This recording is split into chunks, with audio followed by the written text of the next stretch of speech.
నమస్తే, welcome to I dream. అనగనగా ఓ ఊరు. అక్కడ అందరూ వితంతువులే. సొంతంగా పనిచేస్తూ జీవనం సాగిస్తున్నారు. పెద్ద పెద్ద బండరాళ్లను సైతం పగలగొట్టి ఆ వచ్చిన డబ్బుతో కుటుంబాన్ని పోషిస్తున్నారు ఆ మహిళలు. ఇంతకు ఎవరు వాళ్ళు? ఆ ఊరిని వితంతువుల గ్రామం అని ఎందుకు పిలుస్తారు? అసలు ఆ ఊరిలో పురుషులు ఉండరా? ఏంటి స్టోరీ? ఇప్పుడు చూద్దాం. మన దేశంలోని రాజస్థాన్లో ఒక గ్రామం వితంతువుల గ్రామంగా పేరు పొందింది. ఈ గ్రామానికి చెందిన మగవారు అకాలంగా మృత్యువాత పడుతుంటారు. ఇటువంటి పరిస్థితుల్లో అక్కడి వితంతువులు కుటుంబాన్ని పోషించేందుకు పడరాని పాట్లు పడుతుంటారు. రోజుకు 10 గంటల పాటు బండరాళ్లను పగలగొట్టే పనులు చేస్తూ ఎంతో కొంత సంపాదిస్తూ ఉంటారు. రాజస్థాన్లోని బూందీ జిల్లాలోని బుద్పూర్ గ్రామంలో వితంతువులు అత్యధిక సంఖ్యలో ఉన్నారు.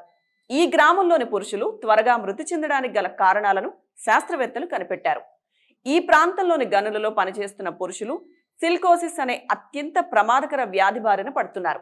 సరైన సమయంలో వారికి తగిన చికిత్స అందకపోవడంతో అకాల మరణానికి గురవుతున్నారు.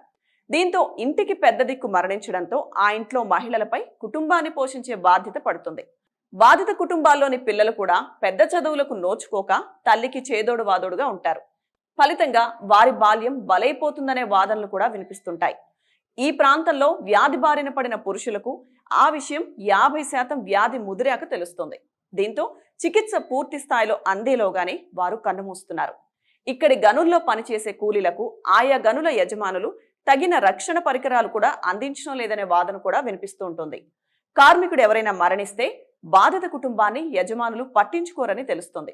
దీంతో ఎంతటి కష్టమైన పనైనా ఆ మహిళలు చేస్తూ కుటుంబాన్ని పోషిస్తుంటారు. అసలు అక్కడ జరిగేదంతా ప్రభుత్వానికి తెలుసా? గనుల్లో పనిచేసే వారి కోసం యాజమాన్యం ఎలాంటి వసతులు కల్పిస్తుంది?